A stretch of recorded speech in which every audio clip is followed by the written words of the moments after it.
Brandon, please. Please.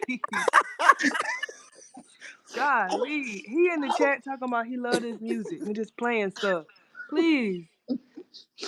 I was trying to create an amazing vibe for us all. Come on in and sit on the floor and light your candles with me, and let's go on this beautiful ride together. How's everyone feeling this beautiful Thursday, this Friday Eve? It's almost the weekend. Good. I'm straight. I ain't have to go to work today, so I'm real good. Hello. Amen. I can hello, Tiffany. How are you? Yes, we can hear Oh, you. all right, cool. Great. We're so excited that all of you have decided to join us today for this special spaces, the committee featuring the one and only Tiffany Mitchell. T Wade is what a lot of us know her as. But before we give Tiffany the floor, I want to just run through a brief introduction of her, okay? Everybody ready? All right, get ready. So here we go. Tiffany Mitchell of the Connecticut Sun, from Charlotte, North Carolina, drafted in the Lord of our Savior Jesus Christ 2016, ninth overall to the Indiana Fever. She holds career averages of 9.2 points a game, 2.5 rebounds, and 1.9 assists per game. And she's a member of the WNBA All Rookie team. She's the second leading scorer in franchise history for the Indiana Fever, behind Tamika Catchings, one of the most decorated careers in South Carolina women's basketball history. She's a three-time All-American. She's a two-time SEC Player of the Year, only the second sophomore in league history to win that award after Candace Parker. She's just been in the she's surrounded by goats. Everything that she's done has always been a goat around. You feel me? She's three-time SEC first team. She led the program to its first of many Final Four appearances back in 2015. Ladies and gentlemen, the one, the only, Tiffany T. Wade Mitchell. How are you today, Tiffany? I'm good. I'm good. Thank you for having me. For sure, for sure, for sure. We appreciate you. Of course, we've always been a fan of your play on the court. We love who you are as basically one of the OGs of the WNBA now, as well as the hmm South Carolina fan base and that program there. Um, so just I guess to go ahead and get right on into it, like what has this offseason been like for you? Let's see. Well, it started with me ending in Minnie and having to move from Minnesota back to Charlotte, and then moving from Charlotte to Dallas. So I moved completely from my hometown, just picked up and started somewhere fresh and new, which is in Dallas. So basically, just moving to a new place. But within that time, I decided to go overseas as well. So I went to Turkey for about a month.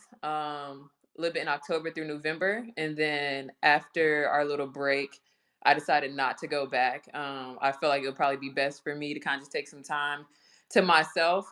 Just my first off season, not going overseas. So I mean, I'm at that point in my career, in my life, where I needed a little bit more stability than what Turkey was giving me, mentally and physically. So yeah, I just took some time to myself, get my house together here in Dallas. But again, can't leave it alone for too long. So I went back and played in a tournament in Egypt. I felt like that was just kind of, checking off bucket list things, but also still get the opportunity to play basketball. So I went and played in a tournament for about 3 weeks, and then came home in December, celebrated Christmas with my family, first time in like 8 years, and then moved completely all the way to Dallas in January. Wow. So since you're there in Dallas, that's a perfect opportunity for us to go and talk about Athletes Unlimited. So hmm this season, the third season of AU Hoops, you'll be there joining a lot of other phenomenal players. Um, So I guess what went into that decision of you to participate in AU and being able to have that opportunity to kind of play professional basketball domestically outside of the WNBA. Yeah, I mean, like I said, I needed some type of stability. I think I'm at the point where playing whole seasons overseas probably just won't happen for me anymore. I just physically just don't want to do it. I want to actually spend time in America and actually train and get better and work out. I don't really have that opportunity to do that with playing in a different country. So, AU was a very easy choice, of course, just because it is in Dallas, so it's down the street, literally from where I live, and I mean it gets me, some playing time before going into training camp, playing against other people instead of just working out all the time. So I just felt like it was a good opportunity for me to kind of, still train and do what I want, but also play competitive basketball. Okay, and I have a few questions from our awesome committee here on stage with me. Everyone's going to take a few time, just throw a few at you. First up, we're going to get with Low. Wait, hold on. I'm tying up my hair. Somebody go. I'll be right back. Hold on, player. I got you. Hey Tiff. Talk about your decision to sign with we know him as Greg, but Gregory Jones for marketing. And what you and why you thought that decision was necessary for your career at this point. Yeah, as you get older, your playing days are not as far ahead as you probably want them to be. So I feel like I'm at the point, like I don't feel like I'm going to be playing for 10, 15 more years. So you have to start paying attention to other things outside of basketball that you think that are important. So just basically building my brand outside of what I do on the court. I feel like Greg was a good tool to help me and put me in the right places with the right people in the right circles to kind of brand myself outside of just what I do on the court. That's awesome. Greg, can you kind of talk about what you were looking for in reaching out to Tiff? Yeah. I mean, obviously, her playing resume speaks for herself. So I've been watching her for years, and just being able to see, the player she's been in a W. She's just like one of my type of players. Like I only want dogs. Like if you're not a dog, I can't rock with you because at the end of the day, like we in the trenches looking to the left and looking to the right. I need to make sure that you understand what's going on and also that you're willing to bet on yourself. So that was something I picked up on that, and I think I kind of reassured that it might have been last year in the game in Toronto when her and Dana were kind of going at it, and I'm like, oh yeah, she one of them. Like, that's definitely my type of person. So, I mean, the opportunity came up here recently to just reach out, try to figure out what was going on, and I mean, I think now we've kind of been rolling for a couple weeks, and we got some things that's moving. I think once some stuff are the ink's kind of dry on a few different deals. I think people will kind of be taken aback and excited by what she has coming up in the future. Not y'all already got movement. Well, shit. Oh, that's right. Well, Making moves, making moves. damn. Well, damn. All right, that's what's up. All right, y'all. I'm ready now. Ciao. Go ahead, Low. All right, so it's two questions, but I'm gonna jump to this one and I'm gonna kind of take it back. All right, so kind of talk about being like a WNBA journeyman, like you're going from Indiana, Minnesota, and now you're with Connecticut, and just that longevity. How were you able to like make that shape? Because a lot of the girls, we don't talk about longevity, but you're really making it happen. So just kind of tell us about that. How were you able to like make that work for you? Woo, that's a good All question. right, Tiffany. I'm gonna start off by saying it's not easy. Clearly, our league is one of the hardest to get in and stay in. So, I'm very fortunate to be, coming into my ninth year. Wow. And I know it's crazy to even say. I really feel like I just graduated college. Girl, I was in But never mind. Go ahead. I think I just approached every year just trying to bring something different. You have to do things to set yourself apart. Once you reach this level, Hmm. and every team is different.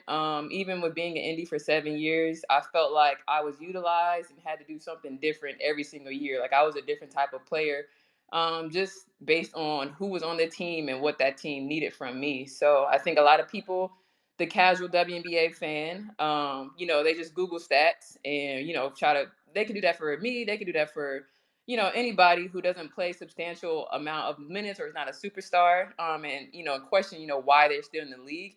But I think if you actually do watch basketball Mhm. and understand the game, you realize like there's different things that each player brings to that team that even makes that team go. So I feel like, I put myself in the position where they had to put me on the team. There was nobody else doing what I was doing or bringing to the team what I knew I brought to that team. So, I carried myself that way. I'm a pro's pro. I come in, I work hard, first one in the gym. I've always been that way, my entire life though. So it was nothing different that I was doing. I just made it known and seen for the coaches to know, like, we got to keep Tiffany on the team. Period. Ain't that blown up? Well, shit. And with that, let me ask you, like, your relationship with Taylor being traded to Connecticut. How did that, did that mean something to you, or just like, just happened? What's tea? um, What's tea? y'all want the tea Yes, I or want the only tea. yes. Hold on, let me go get my Yeah, mug. Hold on right yeah. quick. wait? Y'all want just the answer or the We TT? I want the want the Because TT. tea We tea. want it y'all know, unfiltered, raw, with no sugar, no look, cream. like I said, it ain't easy. The W is not the most job with stability. Yeah. You don't really know where you're going to be unless you sign, multi-year contracts. But, even with doing that, you still might not know where you be. And I mean, that's kind of the position that I was put in. A little blindsided from the trade. Mm. But I'm, again, fortunate to even still be in the league. And around people that, want me there. A lot of that's what as a player you want. And knowing that I've been around Coach Taylor since I was in college, I played for Stephanie White already my first year Mm. in Indy. Breon's the assistant coach. I played with her as Ooh, a yeah. teammate. So, I'm going. I played with Dewana overseas. I played with Olivia overseas. Ty from South Carolina. So I'm going to a place that is familiar with me and my game and know what I do best. So even though I was excited to go back to Minnesota next year because I felt like, I was put in a position last year that again was kind of not something I expected. I did not go into Minnesota thinking that I would be the starting point guard. Right. Um, but you make it work, and I think again that's kind of how you stay in this league. You make it work. You take on whatever is thrown at you and try to do it the best of your ability, and without drama. I'm very much drama free. I just get in, get out, do my job. So I do feel like last year I kind of was put in a position to just do what the team needed me to do Hmm. to be successful, and that was kind of taken away from what I do. And I think having the opportunity to go to Connecticut and put me back somewhere that I'm a little more comfortable and playing in my position. Hmm. Completely thankful that Darius saw that and wanted me there. Period. See, see, Okay. see, We love that good piece of tea. see, like, see. Yeah, Don't, funny. don't see, I see. do I do have a follow-up question on that. Hey Tiff. Um Hey. like I've watched you for a long time, since you've been at South Carolina. Huge fan. And to me you've been like one of the best two guards that I've seen because you do everything on both sides of the ball. In Mhm. the last several years in the W, no fault of your own, but because of managing of teams and stuff like that, Mhm. they kind of put you in a position where you're playing something that you kind of just had to play to help the team, Mhm. like you said. So, what's the mindset like when you're like preparing for, to be this two guard that they brought you in to be, and then it's like boom, actually because we mismanaged our roster, Right. and or Literally. because we did something that injury happened, we need you to do this. And this might, make your stats look a little bit lower, but you're doing what you need to do to help the team. Yeah. I would say it's hard. It's hard to prepare just not knowing. I mean, I can be honest. Like 80% of last season, I was very uncomfortable playing. And I don't know if it looked like it. It probably was some games that looked like it, and there's games that looked like I was the perfect fit there. But I can tell you truthfully, about 80% of the time, I was super uncomfortable because I just really did not know what to do.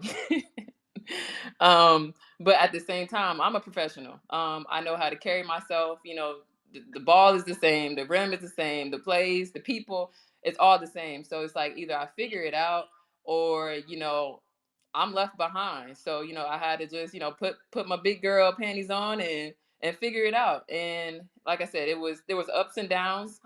There were some games I did really well, and there were some games that looked like and felt like I ain't never played basketball before. But I mean, that's all a part of it, and that's just kind of how you have to approach it. I take a lot of pride into just how I prepare for basketball and how I prepare for games, how I take care of my body. But mentally, it's very hard. Going into situations, one game playing 30 minutes, the next game you might play 10, you might play 5, and then you might play 35. So it's like if you're not a professional and you don't have a certain mindset and certain type of toughness about you, you will be left behind. And I'm just putting myself in the position to not have to go through that. No, see, I might should have not have known that, honey. Sis, don't play that. All So right. I'm gonna bring up this part when you mentioned, this was the first off season for you when you really getting a chance to, celebrate Christmas, celebrate those special moments with your family, and then obviously free agency. While you Mhm. weren't necessarily a free agent this year, you were a part of, a transaction, and obviously that you just mentioned, stated headed to another team. So, what does free agency look like from the player's perspective? Because fans, you get to see really one side. You see Mhm. once the announcement comes out, you see people scrambling for information. You see emoji gate and all those things and the side eyes and all that stuff. Yeah. But we really don't know what goes on behind the scenes. So you being in it, having gone through it several times, because I remember a few years ago I broke news that there was opportunity for you to potentially go to another Go to team. Atlanta. Yeah, go to Yeah. Atlanta, get closer to the fams. But then, of course, I Indiana know. Indiana matched that And deal. then it says, psych, Right, right. They said, bring it on you back. staying here. So what does that look like from your point of view? So I mean that was the first time that I experienced free agency was with Indy. But all three times that I've been a part of a transaction were three completely type of transactions. So with Indy, my first one, I was a restricted free agent, which means I can shop around for teams. If a team wants me, they offer me a contract, and if the team that I'm currently on doesn't match it, then I'm out. Then I can go. So you're kind of still in the hands of your current team if they really want to keep you. If not, then you're free to go. So for me, I feel like after my rookie contract was up, maybe it's time to go somewhere else. It's very like I was in such a weird, I don't know the word, but like uncommon position to be on a team for so long and not be, their franchise player. So I felt like, after my rookie year or my rookie contract was up, like, let me get closer to my family, stuff like that. Again, it was around people that I knew. It was more money, so of course I'm trying to leave. But at the same time, the contract that you get from that other team, your current team has to match it. So now at this point, the money really wasn't an issue because I knew wherever I was going to get more money. But at the same time, I also knew Indy didn't want to give me that money to begin with. So Ooh. that's why I wanted to leave. There's other reasons that went into it. It wasn't just all financial. But that played a part when it's like, you feel like you're worth something. And what I'd given to that organization, I felt going into a new contract, I deserved more than what they probably thought. But I'm like, well, I was put in certain positions for this organization. So Ooh, child. there there's that. But then I go into so I'm back in Indy for 3 more years after my rookie contract is up, which that contract was for Atlanta. It wasn't for Indy. So they matched it. Now I go into free agency after my 7th year in Indiana, and now I'm unrestricted. So now, I get to shop around, get whatever contract I want, and Indiana has no say so anymore. So I can just literally go wherever I want. And that's when, at that point in my career, I wanted something that was a little more put together organization wise, that took care of their players the right way. And I felt like Minnesota did that as far as, what was offered to us with, how we traveled, the chefs, our housing. A lot of that goes into play as you get older because, like I said, you're just older. Like you just need certain things when you're older and you need to take care of your body. And I feel like Minnesota was the best, option for that, going into being unrestricted. And then you get to, what happened a couple weeks ago. You're just traded. That part I really have no control over. Um, I know some people do. If you want out of a situation, you can, have that conversation with your head coach or the GM, and tell them, to shop you around. But me personally, that was not a conversation, and I 100% thought I was going back to Minnesota this season. Interesting. Okay. And so I Mm. guess I'm trying to think. Were there Lost any? for words, huh? Yeah, Yeah, I yeah, am. yeah. Well, I got a couple, but I'm trying to be careful. Lost for words. Shit, me too. So what was going back to that time? I think well that would have been around 2019 ish or so with the Atlanta deal or 2020. That was, yeah, 2019, 2020. Okay, so what was it that at that time attracted you to Atlanta? I'm trying to think back. I think at the time Nikki was the coach. Was she Mm-hmm. the coach? Yeah. And I think Darius was there. Was he there? Yeah, he was. He Yeah. was. Yeah. So Darius was there too. So again, it's just the familiarity of people that know who I am. Like I'm a big relationship person. And I like to feel comfortable because that makes, playing basketball a lot easier for me. I'm not having to think about, is she okay today? Can I say this to her? Like it's just a Woo! lot that I don't have Woo! to, worry about in those type of situations when I'm around people who know me and know how I carry myself, how I communicate, how to communicate with me, whether they happy, they mad, they sad, like all of that's important, especially in a league full of women, how you speak to somebody. So I felt like Atlanta was just a better opportunity to make me feel more comfortable playing wise, and also just to be closer to my family because that's important to me too. Reason why from Charlotte and went to South Carolina is only an hour and a half drive, and from Charlotte to Atlanta was only 3 hours. So I wanted to be closer to my family, knowing that I went overseas once seasons were over. So I never had time really with my family once I became a professional. So if they just checked all my boxes, playing style, the coaches, the management,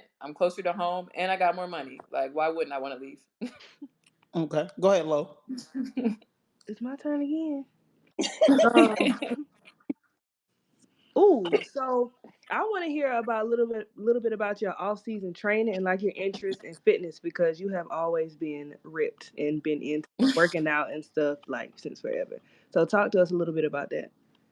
Yeah, so a little bit over a year ago, I got certified to be a personal trainer. So basically, had to go back to school and pass this big exam, to get my certification to train other people.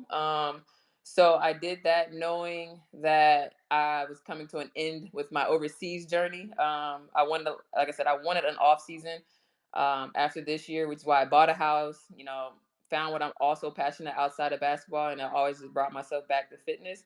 So I mean, it's like second nature to me. So I figured, why not, give that information and help other people that are struggling, to lose weight, to gain weight, to build muscle. I just always knew how to do it, so I turned it into a career. So I also have my own business now as a personal trainer and online fitness coach, and I make customized meal plans and workouts for people.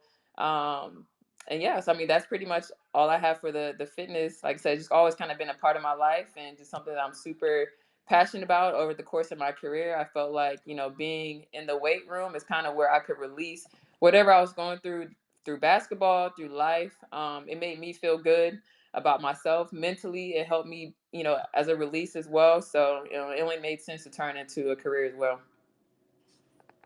All right, one of y'all got to volunteer to go through the Tiffany Mitchell workout plan. Yeah, Oh y'all sign up, One of hell! y'all. y'all. Are there like modifications with some of those things? Because I be keeping it on Instagram Absolutely. and I'd be like, Lord Jesus, Listen. I know some people be telling me that, like I be scaring them away based on what I'm doing, but I don't program your program based off of me. They're like I said, it's customized to you. So you fill out a questionnaire with everything where you're at. If you're a beginner, intermediate, advanced, whatever, former athlete, any type of restrictions, any injuries, I'm able to know all of that. And then I program it based off of what you want and your goals, and literally only for you. What We before need to do beginner? Y'all heard that, Beginner, I got you. everybody. No, so No what do y'all? excuses. Yana You gonna B, do some Dolores. lunges. we need to do a committee challenge. I'm gonna beat y'all asses, by the way. Oh So no, Oh, if we that's a do a good challenge, I'm let's You with. go. idea. I probably will do will. a We can fitness do challenge. I'm with. burpees. Let's go. I'm I can ready. I can do Y'all gotta everything log but into burpees. it. It's an app. I got an app. Y'all gotta log in so I I'm can gonna see what y'all win. doing. Tell Oh, everybody Put to it's get that up. app. up. It's up. I it's up. I It's got three up. times. I'm ready. I'm gonna make sure I win. You might be 6'7" low, but I'm gonna I tag am your not. ass, Why and I that's am where not, the Tiff. actual. Please tell these Low people might I'm go not. crazy on y'all. I ain't gonna lie. Thank you, Tiff, and tell them I'm not 6'7", Tiffany. I don't know why they think that. So, well, you mentioned about off season. You mentioned, obviously you've been there several years, and deciding to take a break, but you didn't just have regular off seasons. Like, you were actually putting up buckets overseas. Like, so what were some of your proudest moments overseas? And just, I guess, tell us a little bit about your success. I mean, because everywhere you went, you were a winner. And I know we spoke previously, Mhm. like in the W, you did what you had to do to keep your job. But over there, you got to Mhm. ball out and beat Tiffany. Yeah. So, like, what was that like? Yeah, I mean, overseas, I'm just, they are paying you and bringing you over to another country to be you, not to conform to a team and the people around them. So I'm kind of, the leash is loose now. Once I go overseas, and I can just be Tiffany Mitchell, the Tiffany that everybody know and seen, my whole career. So I mean, some of my proudest moments, I would say, honestly, just the first one is making it through Russia a whole season, my rookie year, for 8 months. I feel like once I completed that, I feel like I could do anything in the world, because that probably was one of the darkest times of my career playing basketball. But it also taught me a lot about who I was and what I was able to handle. And it's going to make or break you. Overseas is not for everybody. And, clearly this new generation, they don't get it. They feel like they don't got to go overseas. But I feel like, regardless of who you are, just having a taste of somewhere, being in a different country and having to adapt to new people, new experiences, and still having to hoop and be you, that is very hard to do. So, like I said, it's not for everybody. But, your teammates, your countries that you go to play a part in all of that. And I feel like I've been to some pretty good countries outside of Russia, that just made me feel comfortable. I just liked being there, so it didn't make it that hard, the basketball part, because I enjoyed where I was at and I enjoyed the people that was around me. I feel like the place that I liked the most was probably Israel. Oh yeah, you was having a time. Mm-hmm. Not too much. Nah, Israel is fun. I mean, you can ask anybody in the W that has played in Israel. It's like a little party. I ain't gonna lie. If you're not, self motivated, you can get lost in very easily. Just because it is summer, you're on a beach, you hanging out. It's a lot of Americans there, so you're literally it's like a new world, honestly. And you can just do what you can do what you want. You in a whole nother country, so. My first year there, actually, which is crazy, because I ended up leaving Turkey. I guess I just got to don't go back to Turkey because I always leave. So this was so Alicia Gray, she actually was playing for the team in Israel while I was playing in Turkey. And I was about to leave Turkey because they just do too much. They don't be trying to pay. And I'm just not going to be in a different country for free. So I was end up leaving. I was speaking to Leash, and she told me she's about to go home as well. So I mean, I think she's kind of homesick and just wanted to get back home, be around her family. So they needed another guard. So of course she hit me up when she knew that I was about to leave Turkey and was like, "Do you just want to come to Israel?" So I'm like, "Cool." I'm already overseas, so literally left Turkey, found that information out, and came to Israel in 2 days, and ended up and was playing the next day. Had no idea, nobody on the team. Woo. I just came, showed up, and started playing. And, long story short, we ended up winning the championship that year. So it's just, again, I'm put in different situations and I just make them work. And I feel like, I felt good to be a part of, knowing that, I didn't spend the whole season there and had that much comfortability with the people that was on that team. It made me feel comfortable enough to to win a championship. So, of course, I went back the following year. And I think COVID happened. I don't know, something like that, and why we didn't finish the season. So I would say those are kind of like my biggest moments is just winning championships. I won one in Australia as well with LA. That season started off rough too with that situation with my hair and them saying I can't play with braids in my Yeah. head. So at Wait, that wait, point, I'm like, oh no, I don't got time for this. Yeah, that Like, was a. I remember wait. that. Give us a refresh. I vaguely remember. so basically, when I first got to Australia, I was coming off of surgery. It was just meniscus. Like, so I didn't play in any preseason games. I was ready to play, but they didn't want me to play, of course, like until the actual season started. So I sat out the first two little preseason games, and then I think I played in the first game, and then I forgot like the what's it called. Basketball Australia sent like a email out to all the teams and basically was saying like the people that have braids in their hair won't be able to play in any more games unless they change their hair or tie it up or something like that. Mind you, Ezzy is from Australia. There has been plenty of other people in this league with braids in their head outside of me. So I'm like, I'm not the first person y'all saw with braids in y'all head. So I feel like somebody complained. I have no idea why they felt the need to tell me I can't play unless I change my hair.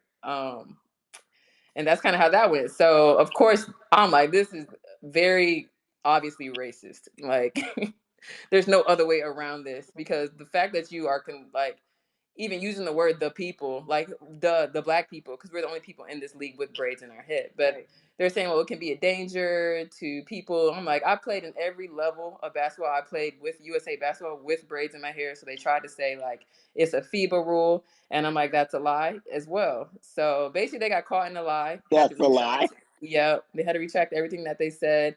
Apologize. They had to go to like counseling on how to Not DEI training.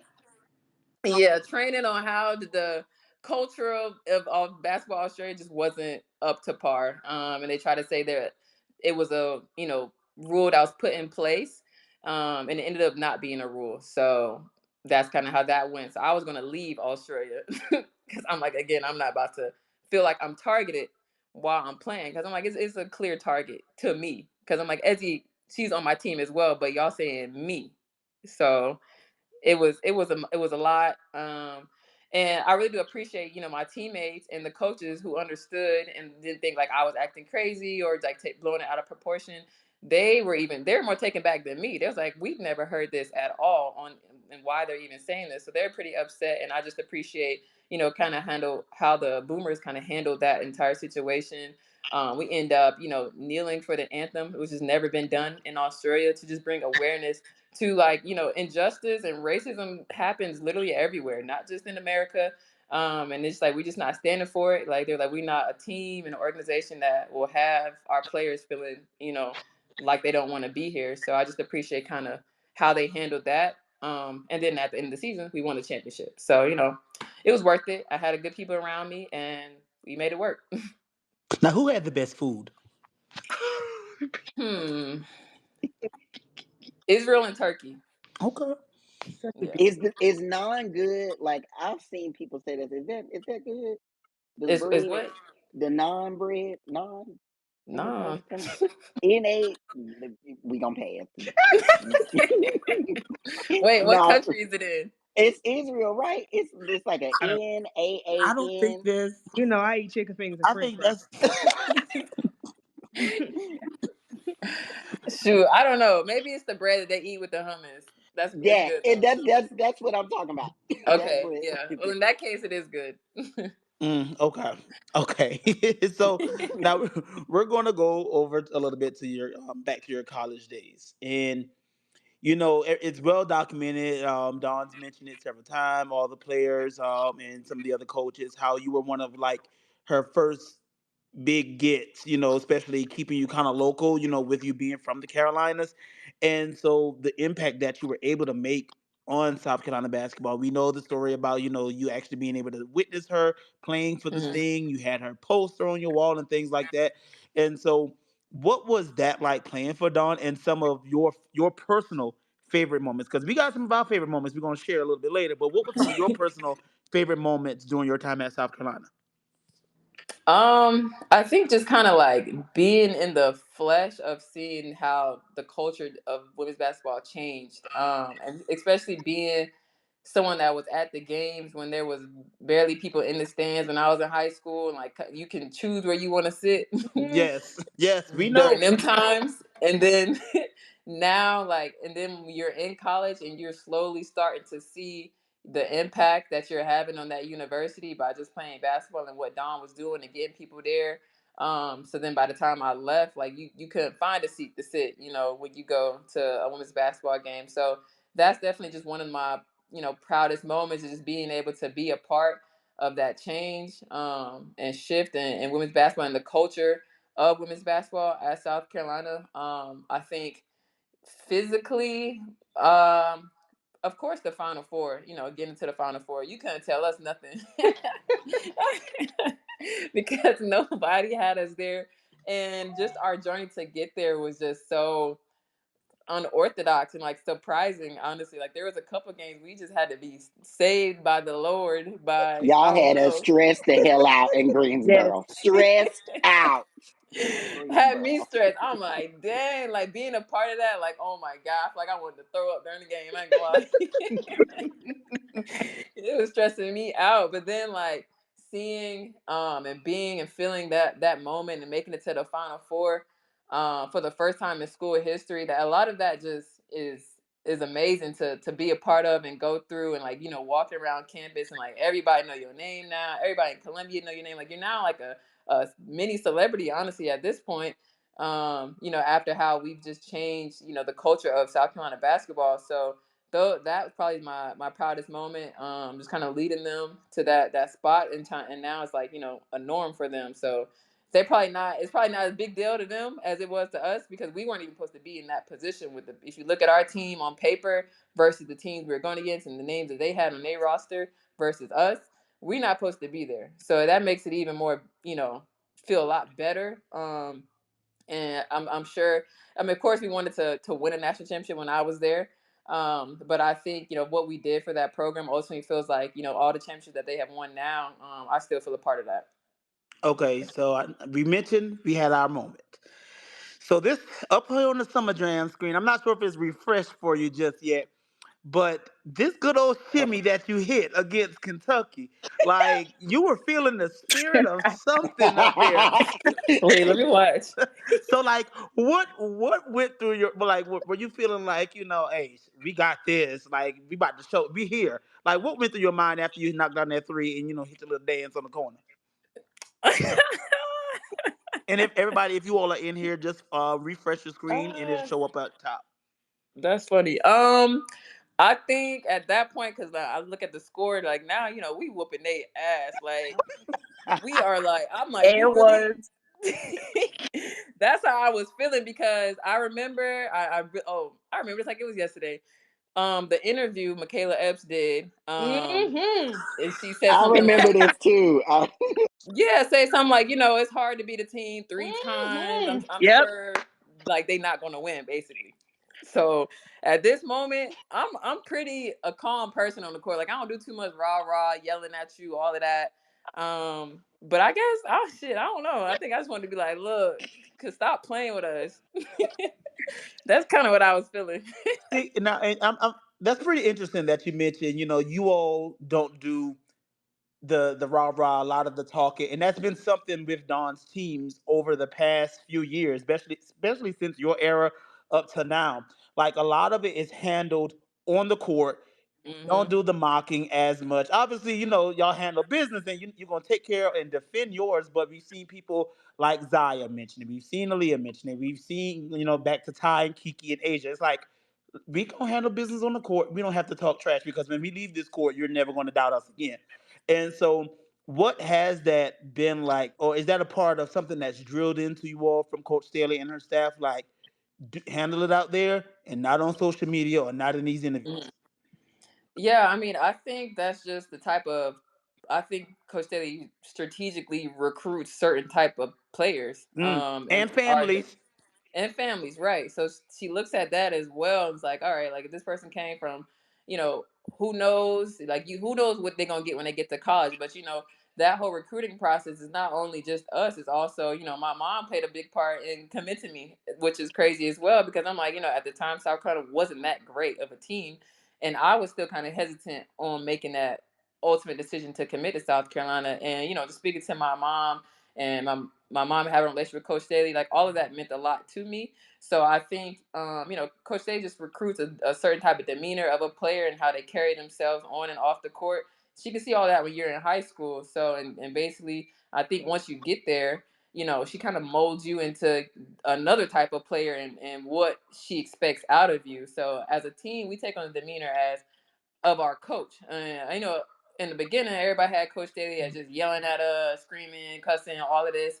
And that's the type of players she had, which is hard nosed players who weren't really skilled, stuff like that. But I think over time, you know, that's just not, she became a teacher, in which she had to, and she had to learn, you know, the players on her team and how to get to them and you know, get the most out of them. So she does a great job of just kind of figuring out how to communicate with each different person that has different personalities. And but at the same time, we all ultimately want the same thing, is to be a professional, be successful, whether that's in basketball or something else. It's just kind of how we supposed to carry ourselves as women. Okay. All right. And speaking about carrying yourself as women, going forward over the next few weeks, months, and what Dawn has been able to do at that program, she has a few players who are projected if they decide to enter the draft as top draft picks. Camilla being one of them. So what's one thing you wish you knew going into the draft back in 2016 that you like to share with her and other prospects like Pow Pow, like Angel Reese, those Caitlin Clarks, Paige Records, etc. You know, because we know your fit was already fit, and you stepped up there with the black dress and the red bottoms on, so you was looking Period. good. But everything else outside of that, what is something that you'd like to share with them about the draft in order to get prepared? Um, I think when you're in college is just to try to tune out all of the draft talk. Because then you start to think about it every game. And for me, my senior year was very hard because I was coming off of an injury. That summer I had broke my foot with USA basketball. So my senior year wasn't as good as the previous 2 years that I had, solely because I just wasn't healthy. So you have to tune out. I was projected anywhere from a number 4 pick all the way to the second round in some draft boards. So it's like you try hard to not listen to where you're going. And I would just, you know, tell them to lean on that and just pay attention to the season, the people that you're around, your teammates, because you're never going to have that opportunity again to play with the same exact team in this same exact moment. So I'll kind of just tell them like, enjoy the moment, enjoy college. Because I definitely did at that point. Like once you get older and this point in your life and playing professionally, you look back on them college days and it would hate to like sit there and be like, damn, like I wish I would have, you know, hung out with her more, or I wish I would have, you know, listened to this person. Just enjoy that moment, you know, be where your feet are, and you know, try to do as best as you can. She said she ain't had a good senior year. She finished as the SEC tournament MVP. Stop. I don't think I did. It didn't feel You- good. My senior was very inconsistent from my own standards. I hold myself to a very high standard, and coming off the previous 2 years that I had into my senior season, I just feel like it wasn't as good. Okay, okay. So we got Yana and Angel. I mean Yana and Lo. Some fun questions about the next generation. So we're gonna let them hit you with those right quick. Okay. Ooh, so we're gonna talk about the new blood real quick. The Jujus, the Caitlins, the Pages, the Brinks, the Angels, the Lays, the Madison Bookers, the all of them girls because the freshmen are doing their thing this season. Do you think any of the upcoming stars have a little bit of game in their bag, like a little bit of your game? Do you see some of these players and like, ooh, that remind me of me? And and do you see any of yourself in any current Gamecocks? Oh shoot, I have to think.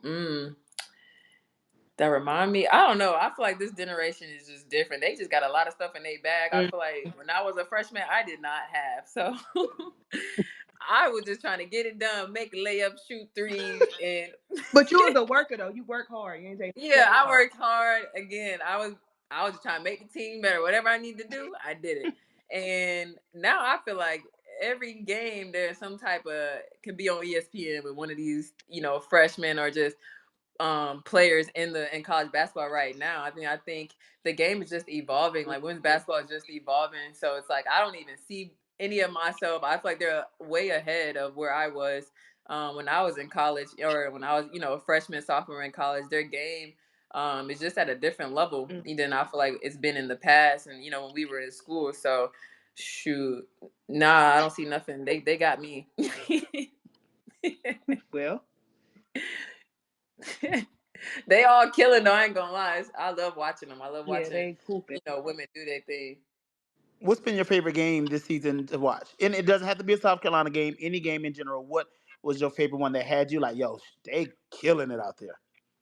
Well, I'm biased, of course, so it had to be the South Carolina LSU game because so many people was talking junk to me when they was losing most of the game. So I really had to quiet a whole bunch of people. I'm glad South Carolina came through and ain't had me out here looking stupid and talking crazy to these people. But that game had me hyped. I'm not gonna lie. That's probably one of the top games that I watched this season. Okay. And since we're talking about tight games and close games, over your career, you've been one of the best free throw shooters in league history. And you're currently sitting in the top 10. So what has it been about your preparation that just makes you that good of a free throw shooter? Um, And we're not we talking could about go. just last season. We're talking about in league history, you're in Yeah. the top 10 of free throw shooters. Yeah, I think in one season in Indy I made like 42 in a row. Yep, you did. You did.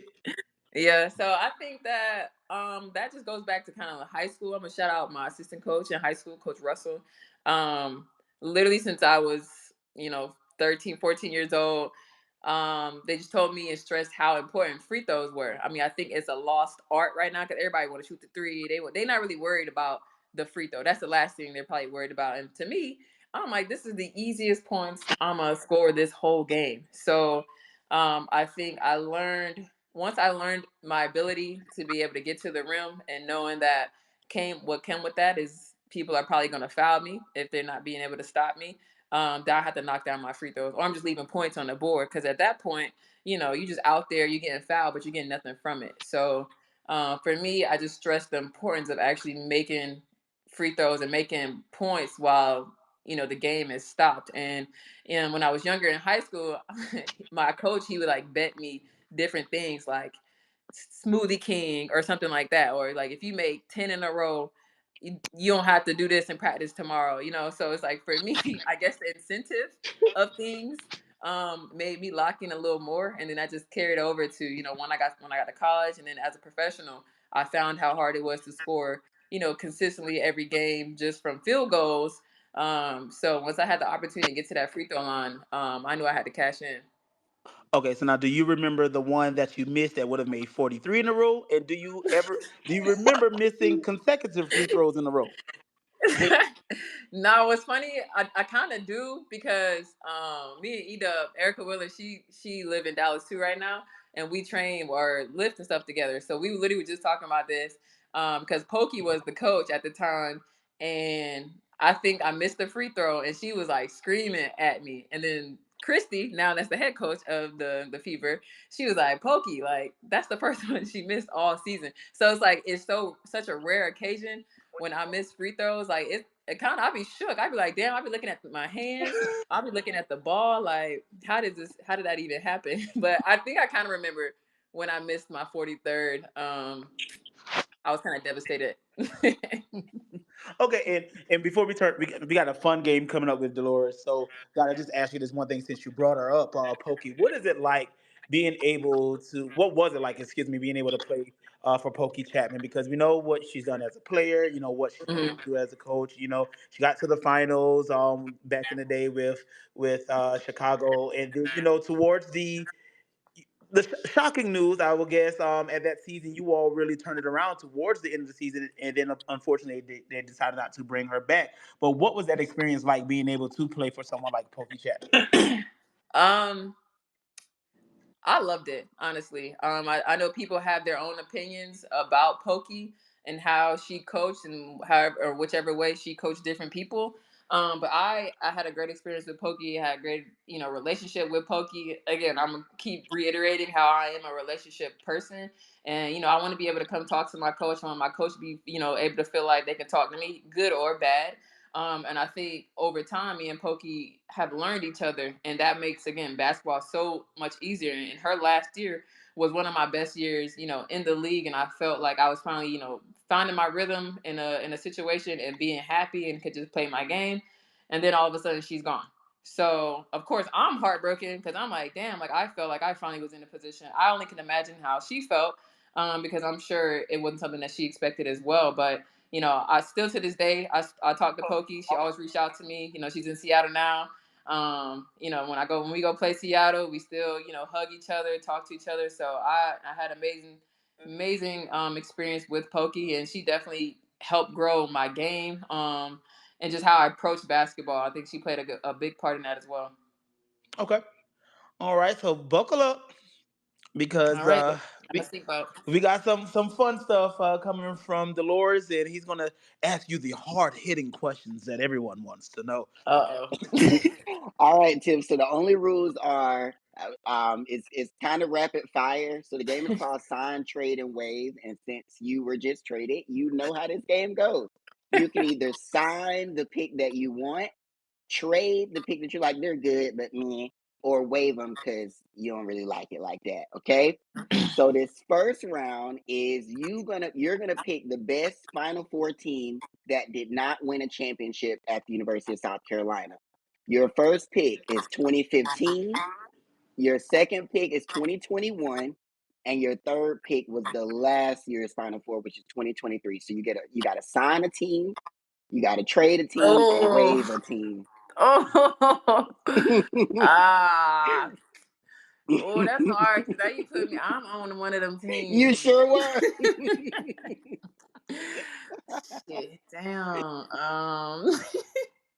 I think I'm the last year's team. No, 21. What is that? That's Ty. Mm-hmm. 2021 was tied. Um, yeah, I think they should have won. Okay, so that's Yeah, your so that's your we sign. Who gonna you sign trading? them. We gonna sign them. We gonna trade last year's, and I guess we gonna waive us. Ah, okay. All right, next one. Okay, we always hear the Carolina players talk about coaches and the scouts. So who are you going to sign, trade, or waive? Did Coach McCray have the best scouts? Mm-hmm. Did Fred have the best scouts, or did Lisa have the best scouts? Well, I had Darius, so I ain't have Fred. Okay, Darius. So we gonna. That's funny. Um, We uh, let's see. So we gonna sign Boyer. We gonna trade McCray, and we gonna have to just waive Darius. Oh, he about Love you, Darius. Okay, this next one, this is on you now. This is your WNBA coaches. I know you done had a few, but I'm gonna give you four. Right. So your new one, or your first and your last one, Stephanie White, Cheryl Reeve, Here you go. Fran Stanley, or Pokey Chapman. Let's get it's messy the cackle today. for me. No way. No way. Wait, start over. Start over. We got Steph, we Okay, got you got Cheryl, and we Steph, got you got Marianne. Cheryl, Yes. Marianne, and Pokey. Man, man, come on now. Y'all want to play. Y'all really want the TT. That's crazy. Dude, well, let me not. Let's go ahead and sign Steph, since we're gonna go ahead and have a good start in Connecticut together. And started my career off with her. We signing Steph. Okay. I'm a who was the Girl, you know Cheryl, Marianne, and Pokey. Cheryl, Marianne, and Pokey. I only got three choices Well, though. How I wave got four two. people? You got a wave too. Oh, wait, two? Yep. Shit. Mm, We gonna wave Marianne and Cheryl. All right, this next I'm one's a just, little easier. Nah, y'all play too much. This next one's easier, or maybe it's not. WNBA GOAT edition, but you can add a player if you don't like these choices. You got Catch, Swoops, or Maya. Sign, trade, or Ooh, wave. oh, that is not easy. Let's go. Oh my god. Um, you said Cat Swoops and who? Maya. Maya. Uh oh. Um, I'm gonna sign. Um, sure, Swoops for sure. We're gonna sign. Um, Be like Cheryl. Thank be like you. Cheryl. Be a Cheryl. Be a Cheryl. Cheryl Swoops. oh, um, wait. Emphasis on the swoop. we gonna trade Maya. We gonna have to wave Catch. I love Catch, but that was hard. That I couldn't choose. By default, we gonna wave Catch. Okay. All right. Now, because you were a member of the Theta Gamma chapter of Alpha Kappa Alpha Sorority Hey, Incorporated, Soror. we Hey. gotta do one big one for TG. So you're gonna sign, trade, or wave a stroll song. Okay. Hmm. Set it off. You no hands. Popular or You kind of Wait, you kind of going in and out. yeah. okay. Let me. Can you hear me? Yes. I heard. Yeah. Okay. Set it off. Hmm. You no hands. Yeah, he you going in You and keep out too going in much. and out. Yeah. So the I first heard one is that. set it off, Uh no huh. hands, popular, and fuck is it fuck it up. Dolores. Oh, F you Yeah, probably. yeah. All right. We gonna wait. Set it off. Cause Oh, actually no. that was my favorite. I mean our like line song was like popular, so I feel like I have True, to true, true, true, stay true. true to that because that was what we came out to. Um, so I don't know. No hands. I like that stroll too. Mm, like set it. Like what set it off? The Universal set it off. Set it That's the off on the universal left. one. Man, the old Yeah. Okay. heads Okay. See, are that they was about to more turn their like nose up old. at you. I thought you meant like Boosie. No, no, no, no, no. The original.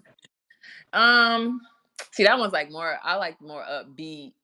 Kind of throw your neck, throw some, other stuff. So set it off. Yeah, we still gonna wait. Set it off, and then I'm gonna sign popular and trade no hands. Okay. Okay, bet. Yeah, I like that. I like that. All right, now this is probably the easiest one. Workout edition: leg day, back day, chest day. Definitely legs. Okay, we can So we gonna tell. sign legs. Um, we gonna just. I like. Let's see. Trade back wave chest. Bet. All right, rounding it out. Before we jump over to playback to watch a little bit of the Carolina Tennessee game, give me your all-time any player you want women's basketball starting five. Like if you were the coach of a team, these five players are on your roster. Current players like in the It can be W. anybody. Oh College, man, pros, retired. that makes it so hard. I don't freaking know. Let's see. I feel like you definitely gotta have Asian there at the four. Um, let's see. Dawn is the one. Um, let's see. Put at the three. Put Simone at the two. And who Ooh. my five? Mm, let's go with BG. Okay. Solid little Filthy. five. That's real filthy. All right, Tiff. I think B got a song for you before we head to playback. B, you ready? Uh oh. Hey. Are you swinging your hair? Hey. Uh, Now the real question is, do she remember? That's the real question. Look, I only stroll for weddings and if I'm lit. Okay, so it sounds like we're gonna all be lit in Cleveland for the Final Four then, so we can get There them you go. I'm strolls. pulling up. Amen. We're gonna have a Tiff and Yana strolls. Shout out to the committee. Yes, for sure, for sure. Oh, I don't stroll. I retired that. I hold the mirror. Yeah, we hold I the hold the mirrors. People mirror. don't stroll no more. Hold the mirrors. Exactly. I hold the mirror. Mm-mm. But before I we got you. before we sign out, Greg, do you have anything to say about Tiffany? I need Tiffany to tell somebody I'm not 6'7". Why do you think you so I big? don't know. I don't know. No, I was just like I'm happy to work with her. Like I said, we got some things coming this year, and just really eager to see this her growth off the court. And hopefully, some of the things that we do can be an example for others coming up. Um, I know the committee y'all have done a really good job of trying to bring light just the if you know, and a lot of W players they just don't know what's out there because a lot of people are not telling them, right? And that could be um your actual team you play for, that could be agents, that could be media, that could be your college or whatever it is, right? And Tiff's in a unique situation where she's in Connecticut, and we know what that team looked like last year. So adding her, just excited to see how things go this year. Well, appreciate that. Well, thank you all for signing in with us today. Thank you, Tiffany, for the amazing time chatting with you. And everybody, we're going to be on playback. And before we sign out, we got one more song. Hey, it's up. Yeah.